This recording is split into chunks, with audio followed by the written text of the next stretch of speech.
And we're live. Good evening, everybody. Here we are again. Got RetroTech Chris here and I'm RetroTech Child. RetroTech Child, who wanted to join today. Was very excited to join yesterday. So wanted to do a couple of things today. Basically, wanted to test out some keyboards that I have and also initiate a data transfer. So yesterday we were working on transitioning a keyboard bezel over to, or a new keyboard over to a keyboard bezel, and I completed that. However, I have some bad news. When I went to put everything back together, it just so ends up that one of the little spacer things that goes in here was actually popped out. So I tried to push it back in with no luck. So as such, we're going to end up scrapping this bezel. Where's the trash bin?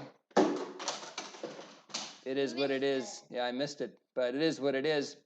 What can you do? That's just the way it is. So what I wanted to do, though, is since true confessions, I was messing around with this until about 2 in the morning. I wanted to test everything that I had today and kind of make sure it was in good shape, as well as do a data transfer. So maybe let's get this data transfer going and set up, and then from there, we'll go ahead and start testing out these keyboards. Probably not going to be too long of a stream today, but I thought, you know, I'm working on this stuff. Other people may find it interesting, so glad you're able to join us. All right, so what I've got is the LTE 5100 from yesterday all set up, and I have put my BootIt bare metal floppy disk in there so that we can set up BootIt bare metal. We'll go ahead in there. And we do want to enable EMBR support, so we'll say yes. And we want to be able to manually choose where we install BootIt. So at this point, I think I'm going to hit escape, and we can go back and actually go ahead and set up the hard disk the way that we want it set up. Oh, my microphone's falling down. Let's see if we can fix that. 1 second, technical difficulties. There we go. So right now we have this one partition on the drive. It's 700 something megabytes. I'm just going to go ahead and trash it. And we'll just say delete and then yes. I'm actually viewing all this from over here, so it's a little bit hard to see. But we'll go ahead and trash that. Hopefully. We'll try again. Let's come back. So we'll come over to partition work. Then I'm going to go ahead and trash that partition. Oh, it got rid of it. Okay, just for some reason it didn't update. So now we can go ahead and install BootIt. If I just press escape, it'll go ahead and do that. So we can do that and click this resume button up here. And it'll go through the BootIt setup process. So we'll say yes, and yes again, and yes a third time, and then okay. And it'll go ahead and install that. So that'll be kind of fun. We'll get that where it needs to be. And then we'll get data transferring. And once that's going, then we'll start testing out some keyboards here, see what happens. So anyway, once again, probably not going to be a particularly long session, but I thought, why not? So we can see that's checking for surface defects on the disk itself and creating a partition. And once it finishes, we can go ahead and set up another little DOS partition, and I'll start copying files over. So kind of fun, yeah? Kind of fun. Junior technician, yes, IBM Museum. I have my junior technician here, either interested in what we're doing or interested in being on camera. I don't know which. Which is it? Both. Both, okay. Oh, sorry, that was a little loud. Let me adjust the audio here so I'm not screaming at everybody. But in any event, yes, we do have the junior technician joining today. RetroTech Child, we'll call this child. So cool. The youngest.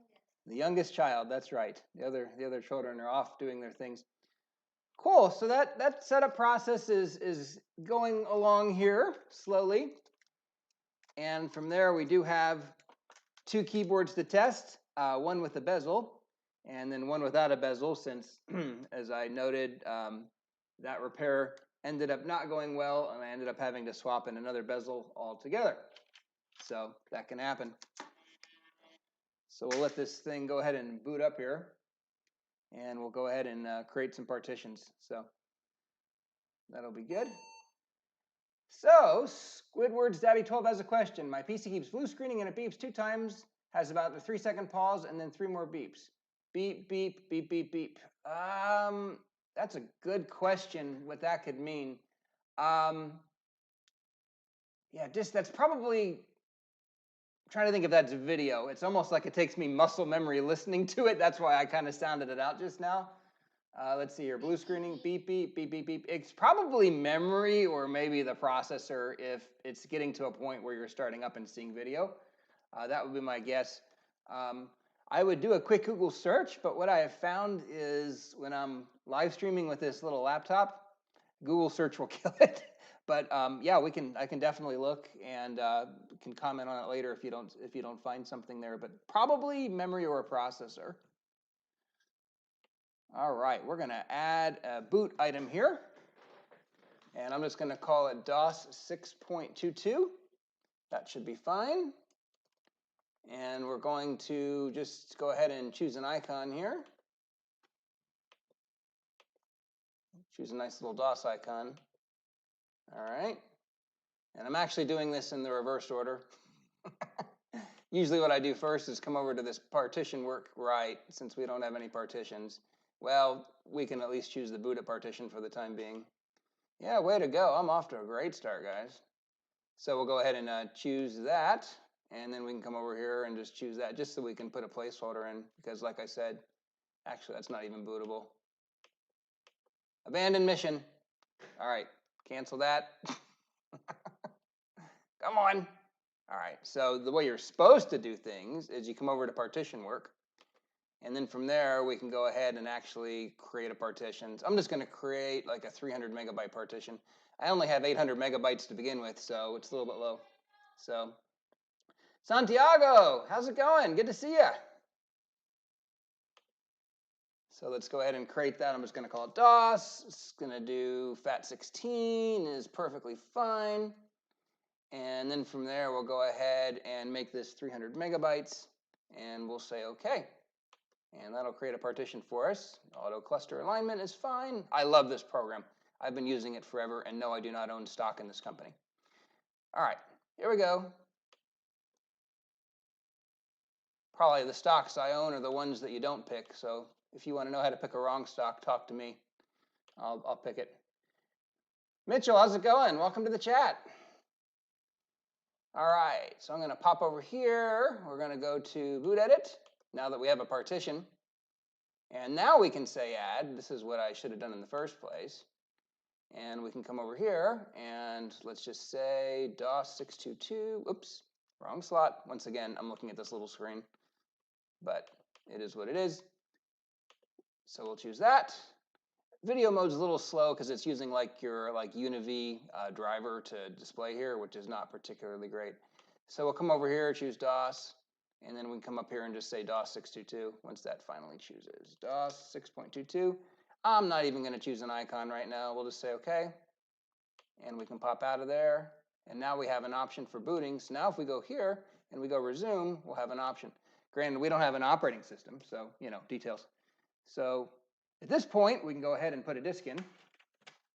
I can see it's freaking out here as it changed video modes as it's done in the past. So, yeah.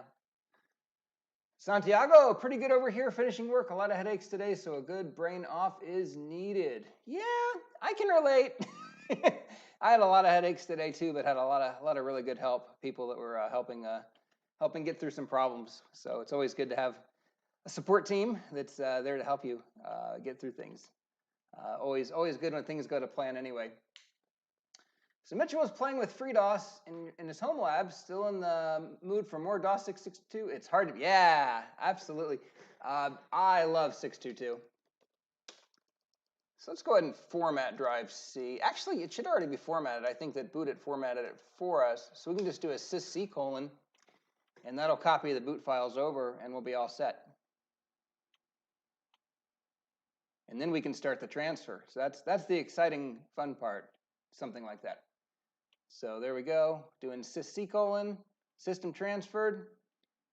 At this point, I can actually, I've got another, actually this disk will do. If I go cdfx20 and then fx, I can load up fast links. And what I've done is I've connected a lap link cable between two LTE 5000s. In the top there you see the first screen, and then on the bottom you see the second. So we're going to go split screen mode here. and I can change back to drive C all the way back, and we'll do the same over here on the left. Go to drive C, and you have to laugh because this is an old program, so by default it's actually not going to try and like copy directories or subdirectories. So we're going to tell it to copy all subdirectories, and also not to prompt before it transfers. So it'll just go ahead and actually copy data. Save and exit, which will fail. That's fine. So now what we can do is actually like choose everything we want to bring over. I don't need benchmarks. We'll bring over the games, of course. Bring over installers. Actually, I probably don't need installers. I'm not going to bring them over. What I'm bringing over is basically my standard installation of Windows 3.11 and DOS. As some folks may know, I have quite a few of these machines, so I always kind of go with the same standard setup.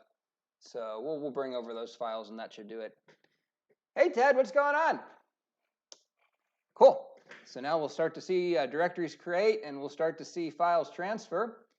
And while that's happening, we can get to testing some of these keyboards and see what happens. I think one of them has a good mouse and a good keyboard, and the other does not.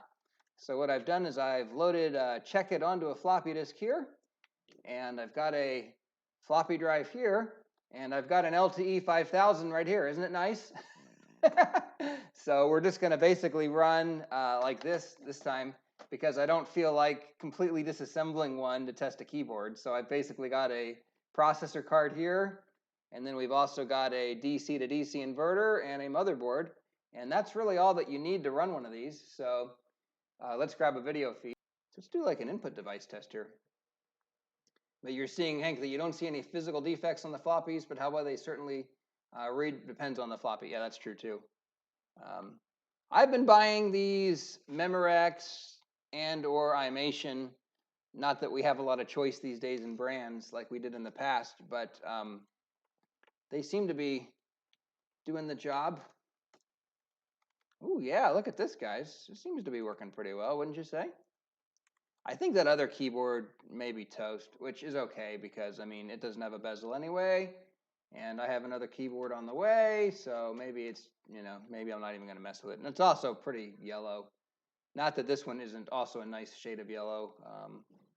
I've tried retrobrighting in the past. I might need to try it again just to see if I can do a better job at it.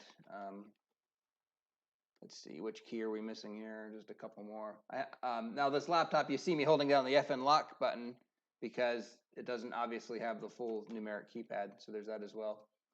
All right, what do we got here? Plus and enter. So there's enter, and plus is here. And then there's a dot. Let's find that dot right here. And then I guess I missed this here. There we go. All right, so all the keys passed. We can test the typematic rate. And then we can test the lights. But the lights on this is going to be a light bar, and I don't have it hooked up, so that's just going to be what it's going to be. So, yeah. So Hank says, for me, the floppy drive has only one purpose at the moment. Since the system has USB boot, it's getting my USB MS-DOS distribution on the boot floppy used as a kid. It works some of the time. Yep. That's definitely the name of the game. I can tell you that this disk gets a lot of use, and even every now and again, things get a little bit funny with it. I actually just format it and reload it again, and it tends to work. But I think I might have had it go bad on me one time in the past as well. So yeah, it can kind of vary for sure. So what we're going to be running is Windows 3.11 and Windows 95. And now that that's finished, maybe I should abandon this testing I'm doing and we switch over there. What do you say? Since this is going all so well, all behind the scenes. So cool, now we're booting up, and we should be able to boot right into DOS. Hey, what's going on, Obsolete Geek? You found me here in the live stream, somewhat making a fool of myself as I try to repair things, and some things are going well. So there we go. Starting MS-DOS. So RetroTech Child. So now we can choose. Yeah, we've got RetroTech Child here. Now we can choose if we're going to do network support or non-network support. So here we go. I'm going to do network support. Should initialize that nice Cisco AeroNet 350 card in there. And no CD-ROM drive because there's no CD-ROM drive installed. Loads up to my MenuWorks 2.10, which I love. Have a bunch of games on here. Can you go Lemmings? Wolfenstein, we have Lemmings. There you go. All right, so now let's come in here, and we're going to load up Windows 3.1. So Hank says, meanwhile, I am trying a Windows 95 attempt for the first time. Everything only half works. USB 1, NVIDIA driver, but no panel. Audigy driver, but no software, no CD drive. Yeah, that's pretty much how it goes. There's a lot of trial and success involved with getting things to work. There's no question about it. Yeah, there's definitely no question about that at all. You get to do a lot of trial and success. But you can definitely try the MS-DOS driver if needs be as well. So you definitely have that option as well. So yeah, that's always good. Yeah, MS-DOS, and hopefully you can find drivers for everything. Sometimes you can, sometimes you can't. So varying degrees of luck there. Cool, so here's my Windows 3.11 loadout. I'm going to do a video at some point featuring it, but we have a variety of entertainment pack games and file manager. And what we're going to do now is actually get set up and prepared to copy Windows 95 installers on. We're going to do that over the network. So what I need to do first, though, is lay down a partition for it. So we'll go ahead and do that. Hank said, do you have a working MIDI on that? Yes, these machines do have working MIDI. But that's definitely the one thing that you can run into trouble with is trying to find the right drivers for the right systems, MIDI in particular. So yeah, that's definitely can be a challenge. Fortunately for these compacts, since they are Windows 3.1 and Windows 95 era focused, you can actually find drivers for them, and all the drivers and soft packs are still online, so that helps as well, at least for now.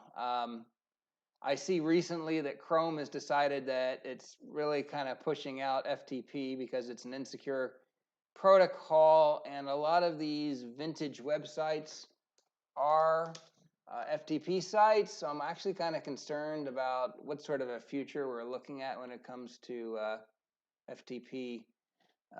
You know how it goes. You saw what happened with Adobe Flash, right? Well, FTP could be next, in my humble opinion. So I guess we'll just have to see what happens. And there is the beautiful. Yeah, there's BootIt again. Absolutely, yes. So we're using BootIt to create a partition here.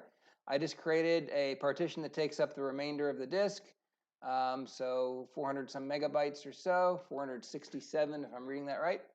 And then what we're going to do is come into BootEdit, and I can come over here to the DOS partition, and I'm actually, or the DOS boot selection option, and I'm going to add the Windows 95 here. Internet Explorer for those.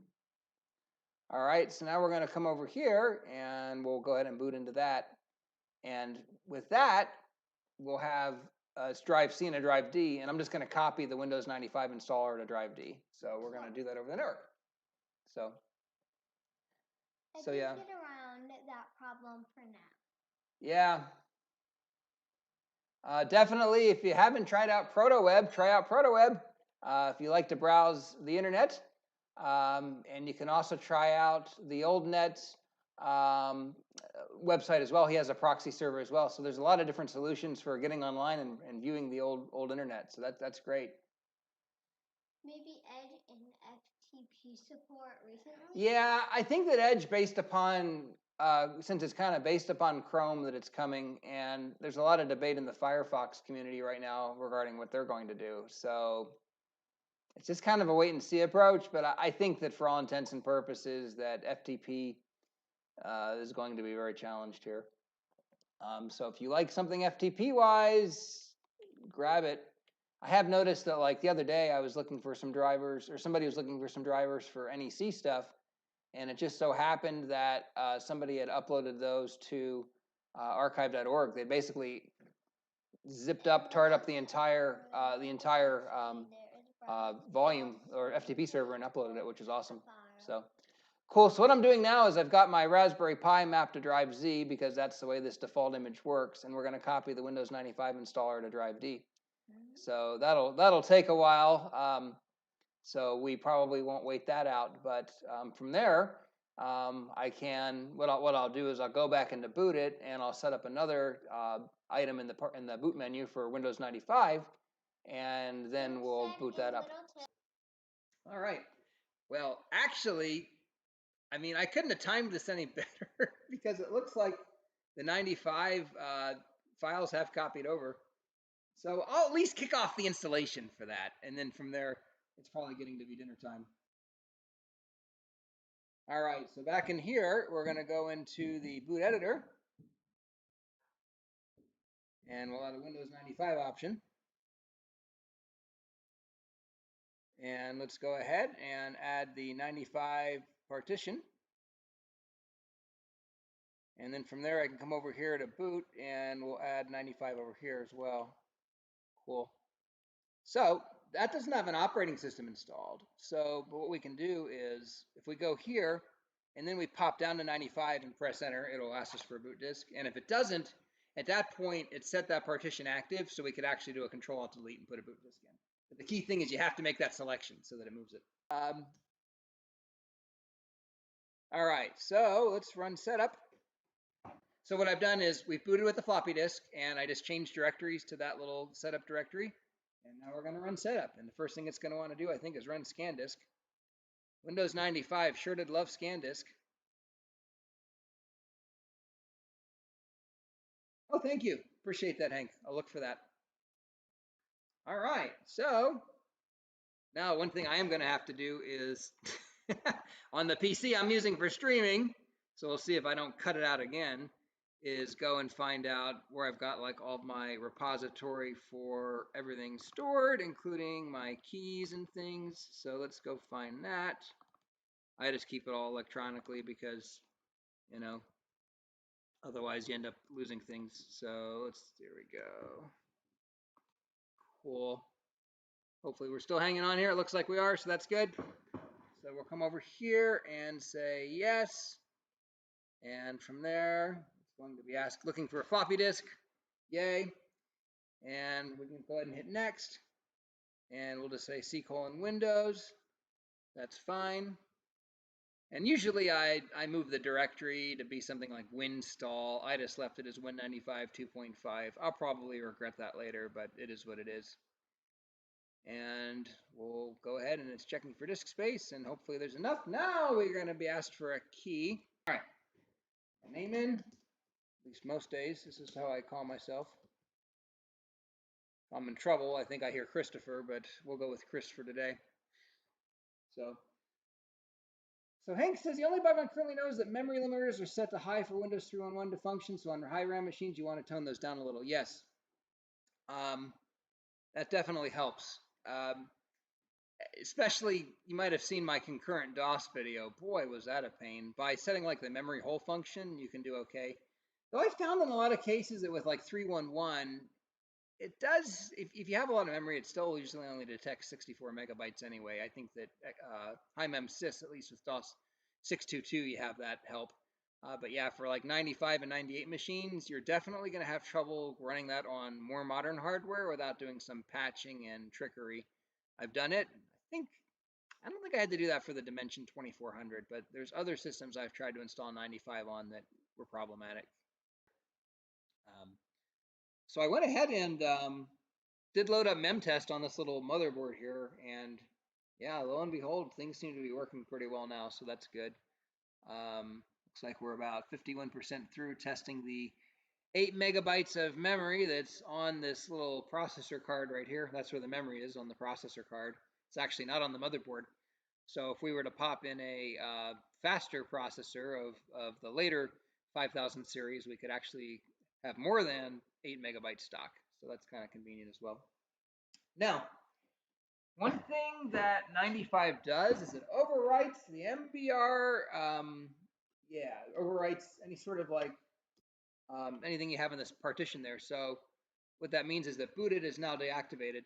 So I'll put the BootIt floppy back into the machine. And as this boots up, it'll go ahead and restore that partition. So that'll be good as well. So yep, we just have this option to reactivate BootIt. Press the button, remove the floppy disk, and it'll boot up and show us our startup menu again. And then we can see Windows 95 running for the first time. And then I think I'm going to go find some dinner. Since it's 8 o'clock Eastern, I'm on the East Coast. So here we go. All right. Let's see. Should be starting up here in a minute. And it'll be good. Cool. Sounds good. And so, Hank, you install Windows 98 from USB? Yep. Like, oh, okay, like I do on the thin clients, right? Yeah, seemed to work out pretty good. And I do plan on, so I've got three thin clients, the 5300, the 5710, and I've got a Wise VX0. I want to do a video on the Wise because I haven't done it on that. Spoiler alert, much like other older PCs, the plastics on that aren't particularly great. So I was kind of disappointed as I was taking it apart to put in a bigger, what do they call them, disk-on modules or DOM drive. Yeah, the darn thing just fell apart in so many places, and it was so unfortunate. But that's what you get with retro PCs sometimes, you know. It is what it is. These compacts seem to have pretty good plastics to them, unless you do things to them that break them. But yeah, they tend to do a pretty good job. So that's good too. So Hank says, in his case, a floppy image on a bootable USB stick, the setup command I make can detect a Win'98 folder on the stick. So you can go then type setup CD to get it to prep the drive for 98. Oh, that's a good idea. I can't say I've ever done, pardon me.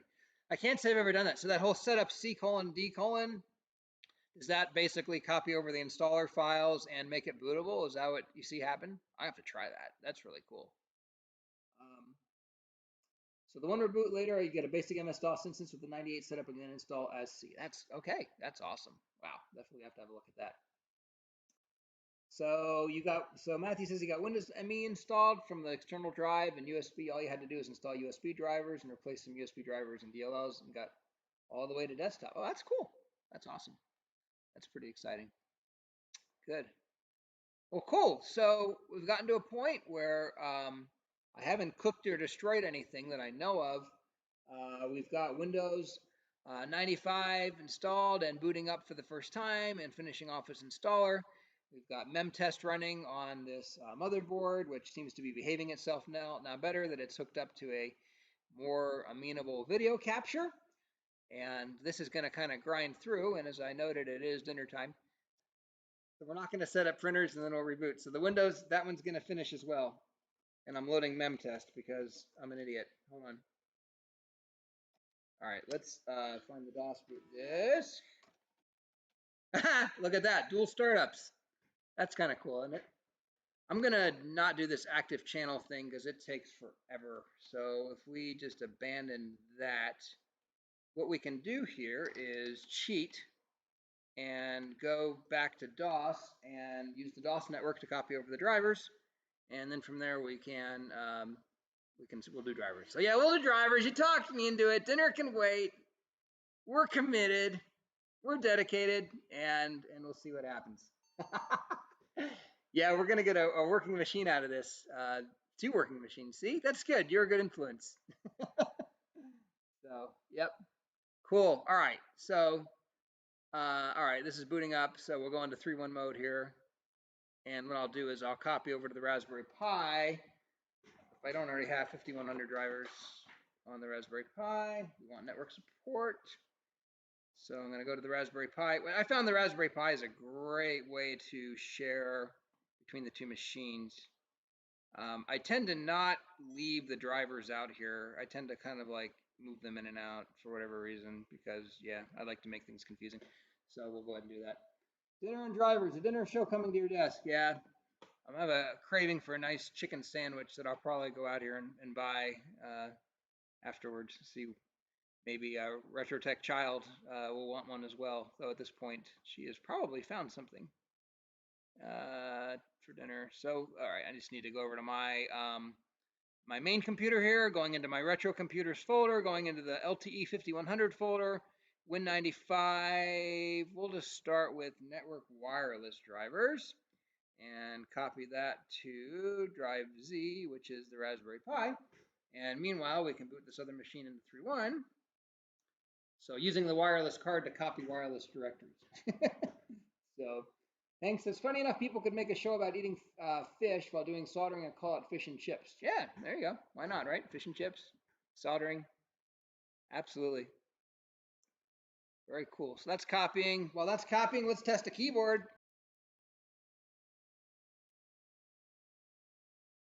So far, so good. Everything seems to be happy, and Cheese Master 2000 seems to be working just fine. In that, all right, let's pause for a minute because this machine has now copied its driver over. So go ahead and boot it in the 95.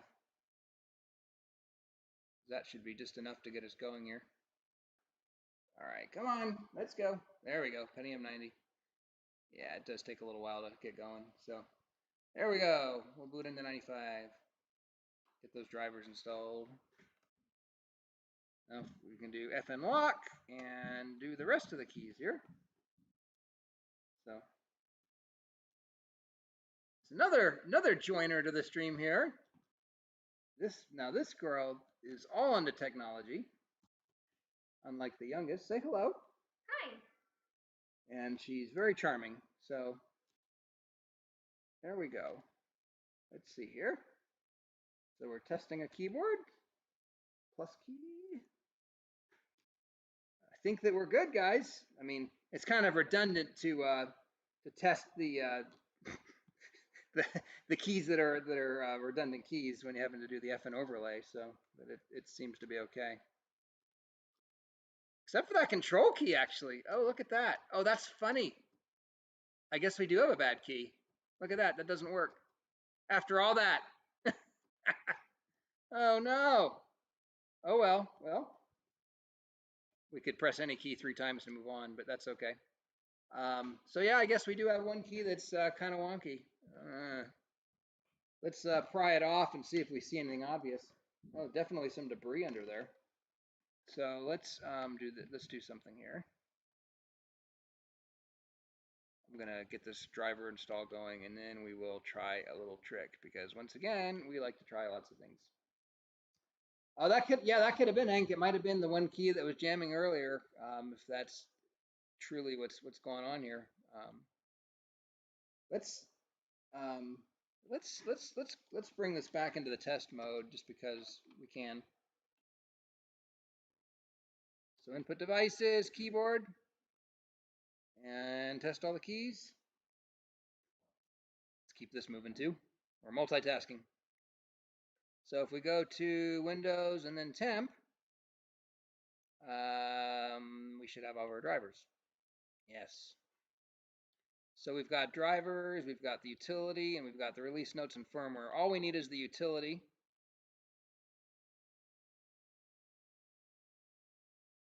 All right, so while we wait for that, let's just try to see if we can get this control key to go. No. Let's lift it up. Maybe I'm shorting something out. Nope. Well then, we'll try reseating, but the fact that all the other keyboard lines are working leads me to believe that maybe we do have a bad key on this keyboard, and that's okay.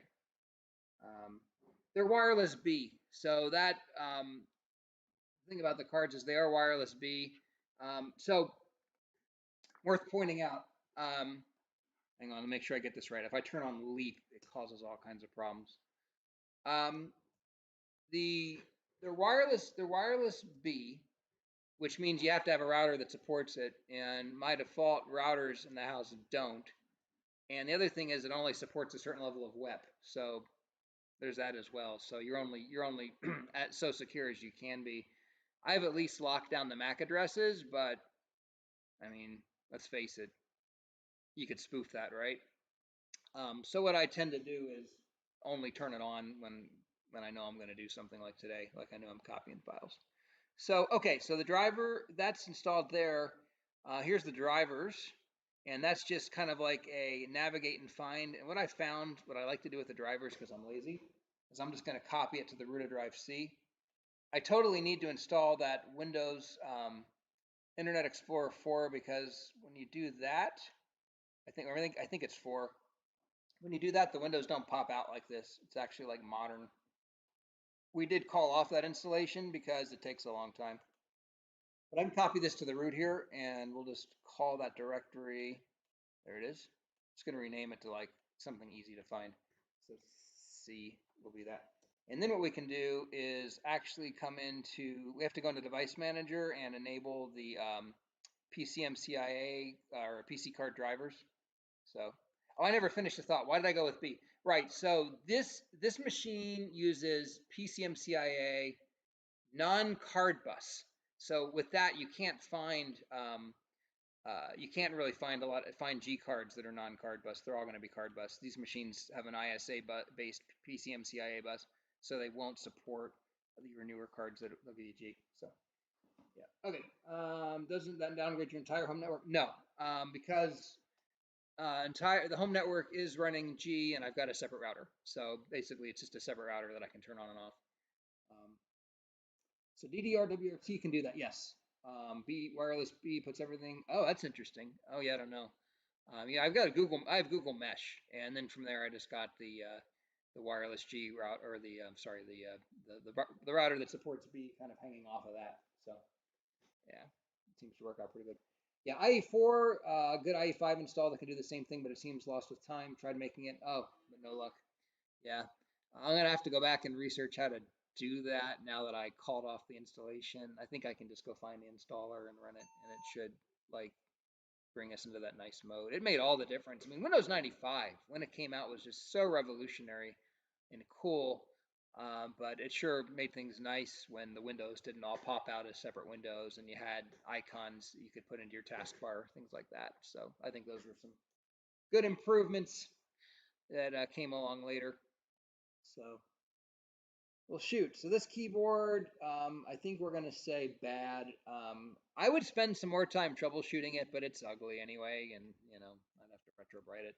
So we'll just say it's a bad keyboard, and let's just go ahead and test the mouse out as well.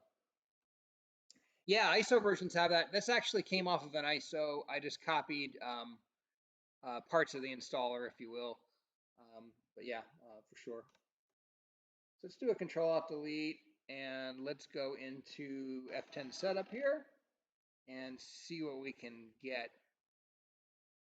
Meanwhile, you see this marching along and trying to, usually it'll prompt me. So this again may be a function of, oh, there it is. So we can go next, and then we can go ahead. It'll fail its finding here, and we can go other locations, and we can go C:\C. It'll find the driver, so we can say finish. And then we can say OK. And we'll just call this LTE 5102 because I have 2 of them now. Actually, I have 3, but the third one's going to a friend. So we'll do that. And then we can close that. And by default, this is not going to install TCP/IP either. So now we need a PCX 500 sys. So let's go C:\C. And then it wants Windows 95 disk 1. So we can pop down to that W9525. And we get to play disk roulette. And eventually we'll be all set. So that'll be cool. Yeah, it's getting there. So cool. So let's test the mouse. No mouse. So the mouse is definitely bad on this. It's not moving around. I think we said the buttons were good. Yeah. So this keyboard is going to be bad mouse and no working right control key. And that's just going to be the way the cookie crumbles on that. So we won't spend any more time on that. Kind of put that aside, and it'll be what it is. So I need to find one of my fancy stickers here and label it up. Let's see, pen. So I had yellow, keyboard works, mouse broken, no bezel, keyboard. Okay, so I actually already have a label on here. Keyboard works. I'll just add this. Except right control. And we will leave that. And, am I ever going to pull parts from this? Probably not. But, I have a serious hard time throwing anything away. So, there's that. So we'll just kind of leave it be. So Ink says if the right control key would never work, that would not even be too bad, but the fact that it can prevent a boot is even worse. Yeah, I don't know if it might have been preventing a boot, but yeah. Oh, right, because the key gets stuck down. Yes, that's true. So that can definitely be a challenge. Yeah, we wouldn't want to have to contend with that. So I'm going to do one other thing because it's driving me crazy. Whenever I set up a BootIt NG or BootIt bare metal, I go into the options. Where are they? A little hard to see. And I set it, program settings, and I set the default timeout to 3 seconds. And if I do that, then it'll automatically choose whatever partition we came into last time. And another thing I do, I might as well go ahead and do it. I do set icons, but I was kind of lazy and in a hurry earlier, so we didn't. Let's go ahead and set icons. So if we come in here to boot edit, we can double click on this guy, and we'll pick that nice MS-DOS icon, which should be right here. Nope, one above it.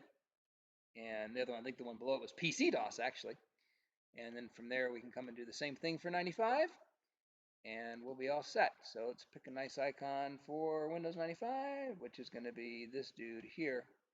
And now my BootIt is set up the way that I like, with all of its icons and all of its default boot times, and we're all set. So we'll come over in here and we can start up 95. So a question about BootIt. Do you know a good way I can back up BootIt, including its EMBR partition table? I can do it, but it requires me to back up the partitions in the same backup. Yes. There is a program called Image for DOS where you can set up you can actually boot up, if you create I want to say, is it a packet driver? No.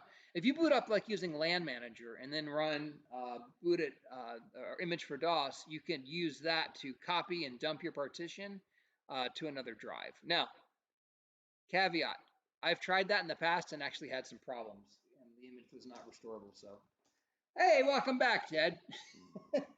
I was going to end the stream, but Hank convinced me to continue on because we wanted to see the driver installation on this 95 system. I even said goodbye and everything, and when we're back again. So, all right, let's see here. So if we move along here, we can go ahead and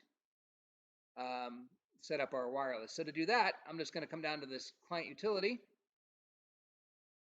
And, oh, we need to install TCP/IP, but we can go to Profile Manager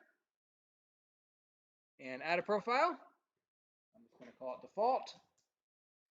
And then from there, we get to choose an SSID. I'm not too concerned about that. That's what it is. But what I am concerned about, pardon me for just a minute, even though this is not something that's let's see here, use static web keys. Something that's like on all the time. For just a second, we're going to put in a key. So hang on a minute. All right, let's see if we can find the Raspberry Pi now.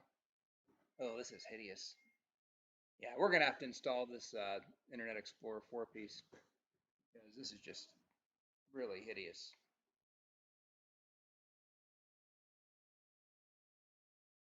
Okay, we have an IP address, so that's good. Here's what we can do actually. Rather than try and navigate and browse the network, because that's probably not going to work, I can just do a netuse command. So netuse z:, Raspberry Pi data. Yeah, that worked. So now we should have a drive Z, and from there we can copy over anything that we need. Device manager, other devices. So actually, did it install sound drivers? It might, because this is a 5100 series. It sure did.